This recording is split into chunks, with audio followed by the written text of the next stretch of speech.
Bon, à cause de problèmes de livraison, j'ai presque 2 semaines de retard, mais ça y est, j'ai enfin le dernier tome de Kiei. Tout le monde s'en bat les couilles maintenant, c'est ça?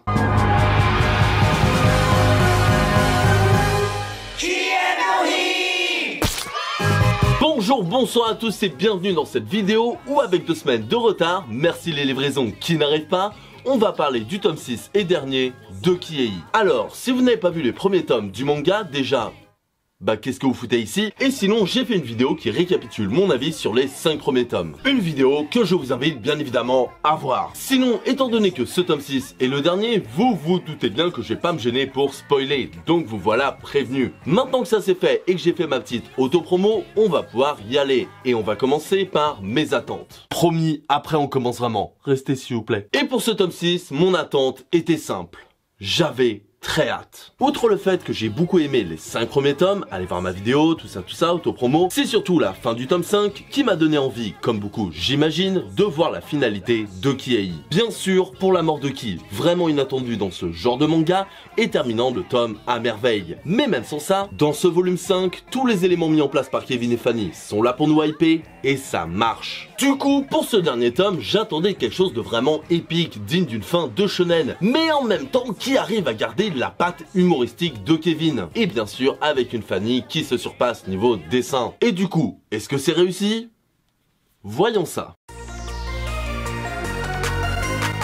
Alors, pour commencer, comme c'est le dernier tome et qu'on a déjà perdu pas mal de temps, je ne vais pas vous faire le synopsis de ce manga. Je pars du principe que vous le connaissez. Et donc, on va pouvoir directement passer au dessin. Et à ce niveau-là, ça va être rapide. Vous prenez tous les compliments que j'avais fait sur le tome 5 et vous augmentez le tout. Fanny s'est vraiment surpassée. Déjà c'est de plus en plus beau, avec des expressions faciales et des décors vraiment super cool, des doubles pages vraiment réussies, des casse-couleurs qui sont encore meilleurs que dans le tome 5, c'est du tout bon. Avec cerise sur le gâteau, des dessins dans ce tome qui arrivent encore mieux à se marier avec l'ambiance sérieuse. Dans les tomes précédents, il y avait des moments où je me disais ouais non, le style de dessin va pas spécialement avec les moments tristes, sérieux ou badass. Et bien ici, ça marche toujours parfaitement. Donc niveau dessin, c'est vraiment très cool. Les moments shonen sont vachement épiques, les moments d'émotion sont vraiment poignants et les moments humoristiques sont toujours aussi drôles. Passons maintenant au point suivant.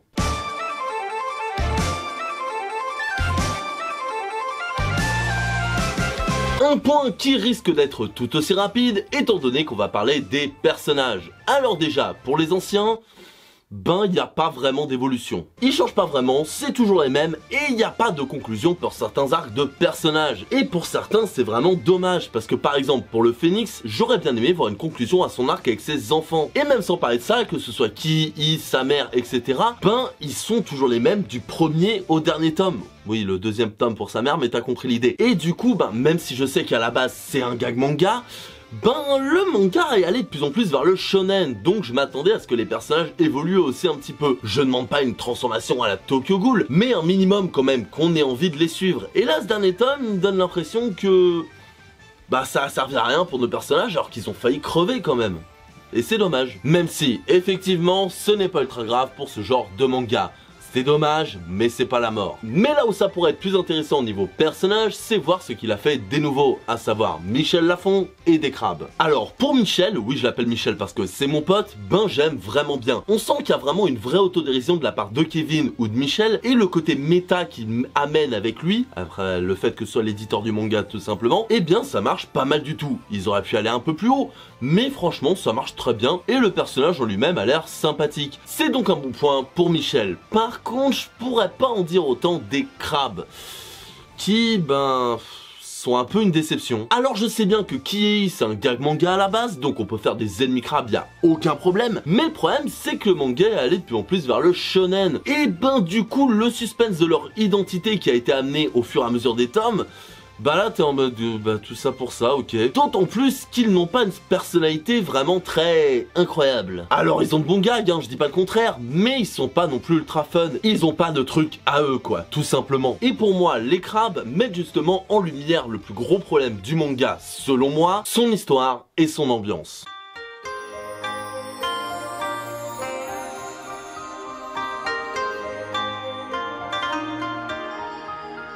Et et j'ai vraiment passé régulièrement de l'un à l'autre parce que pour moi, les deux sont vraiment liés, que ce soit dans leur qualité ou leurs défauts. Et en défaut, pour moi, le plus gros, c'est que, c'est mal dosé. Autant dans le tome 5, ça devenait de plus en plus épique, de plus en plus shonen, même avec le tome 4 un petit peu, mais il y avait encore un mix et ça allait. Là, à la fin du tome 5, on te met vraiment un cliffhanger de malade, avec des moments sérieux, des actes forts, des révélations, des trucs, des machins, pour au final que ce soit une blague. Alors ok, je dis pas, honnêtement, le fait que qui soit mort, on se doutait tous du coup que c'était le clone qui était mort et que ce soit qui était dans le plumeau. Et j'avoue que autant je m'y attendais, mais autant l'explication était pas conne. Mais après c'est un secret pour personne, Kevin sait faire de très bonnes énigmes. Et pour le reste, je trouve que ça fait trop gag manga, et vu l'évolution qu'on a eue depuis le premier tome, c'est plus possible de faire une fin comme ça, je trouve. Autant, si on était resté sur une histoire et une ambiance comme dans le tome 1, j'aurais trouvé ça totalement logique et il y aurait eu aucun problème pour moi. Le problème, c'est que là, Kevin, il nous a demandé de nous attacher aux personnages. Il nous a demandé de les prendre au sérieux, de prendre au sérieux son histoire, ses méchants, pour au final nous dire « nope ». Et d'une certaine manière, je comprends pourquoi, c'est surprenant, il y a un côté gag, c'est vrai que ça peut être drôle, et au final c'est pas mal du tout, mais c'est juste que, ça tombe à plat pour moi. Et un autre problème pour moi, c'est que même si on oublie l'évolution du manga jusqu'à maintenant, en lui-même, ce tome 6 c'est un problème de découpage, de rythme. Au début c'est ultra sérieux, ensuite on passe sur quelque chose de complètement what the fuck dès qu'on sait que les crabes sont les méchants, pour à la fin redevenir dans quelque chose d'un peu plus shonen à la Sengoku, à Genji Kama, donnez-moi vos forces. Et ce rythme un peu bâtard se ressent tout au long du manga. Alors quand je dis bâtard, c'est pas une insulte, c'est juste que c'est un côté hybride, et c'est pas qu'on passe d'une émotion à l'autre qui me dérange, c'est la manière dont c'est fait, et on sent trop la coupure et la rupture, et c'est pas une rupture pour choquer, j'ai l'impression, en tout cas moi je le ressens comme ça, mais plus en mode, je voulais passer à ça. Alors une ou deux fois il y a une rupture pour choquer et pour l'effet comique, pourquoi pas, mais la plupart du temps je trouve c'est juste, ils voulaient passer de ça à ça, et ça marche moyen, en tout cas pour moi ça marche pas trop. Et je pense que ce qui aide pas avec tout ça, c'est que tout le milieu du manga, ou presque évidemment, est là pour nous expliquer des choses, et c'est trop condensé, c'est trop d'un coup, et t'as vraiment l'impression que c'est un scénariste qui te dit son truc au lieu de nous le faire ressentir. Déjà, personnellement, je trouve que ça plombe le rythme, mais en plus, tu te bouffes explication sur explication sur explication, et j'ai l'impression que c'est un peu le syndrome flashback dans Naruto, et c'est pas très digeste au bout d'un moment. Et en elle-même, les motivations des crabes sont à la fois bien, mais vont pas assez loin, parce que quitte à faire un truc un peu méta, en mode on a lu le premier tome, on a vu qu'il y avait pas de plage et tout, autant y aller à fond, et je trouve que le côté méta, sert à moitié de prétexte. Alors j'ai compris ce qu'il voulait faire, mais c'est dommage parce que connaissant le talent de Kevin pour l'écriture, il aurait pu aller encore plus loin.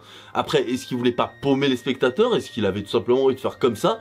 Je ne sais pas. Après moi, de mon ressenti, encore une fois, c'est mon avis, je trouve que il allait soit trop loin dans la connerie, ou soit pas assez. Parce que kidnapper Michel Lafon, c'est une bonne idée, mais quitte à kidnapper Michel, autant essayer d'aller jusqu'à chez Kevin, jusqu'à chez Fanny, leur faire la guerre, etc.